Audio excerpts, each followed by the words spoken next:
Être parent et entrepreneur, c'est une sacrée aventure. Bonjour, je suis Evan Boissonneau et vous êtes bien sur la chaîne des parents entrepreneurs.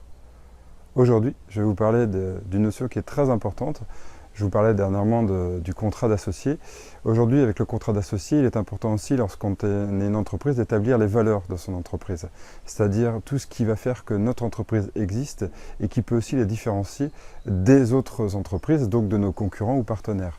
Mais ces valeurs aussi vont permettre, par exemple, d'amener les salariés à apprécier notre entreprise et d'amener les salariés à se sentir bien dans l'entreprise, ce qui créera par la suite une culture d'entreprise.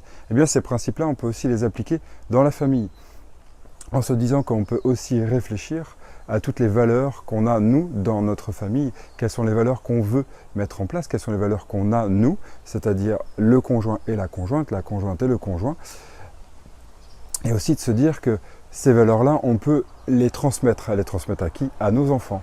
Donc pourquoi pas y réfléchir et se poser un peu un soir d'un week-end où il fait bien froid et que vous ne savez pas trop quoi faire, plutôt que regarder la télé, posez-vous ensemble et demandez-vous quelles valeurs vous avez, quelles valeurs vous portez et quelles valeurs aussi différenciantes, c'est-à-dire vous d'un côté et votre conjointe ou votre conjoint de l'autre. Ça peut être très intéressant d'y réfléchir puisque des fois on peut être surpris des valeurs qu'on a et qu'on veut transmettre et transmettre à nos enfants. C'est comme transmettre des valeurs dans l'entreprise. En fait, on applique le même schéma où nos enfants vont devenir nos salariés d'une certaine façon et vous verrez, on en parlera dans de prochaines vidéos, que certaines entreprises, donc certaines familles vont avoir une notion avec leurs salariés qui va être plus autoritaire ou plus collaborative.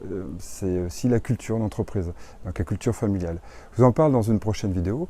D'ici là, portez-vous bien.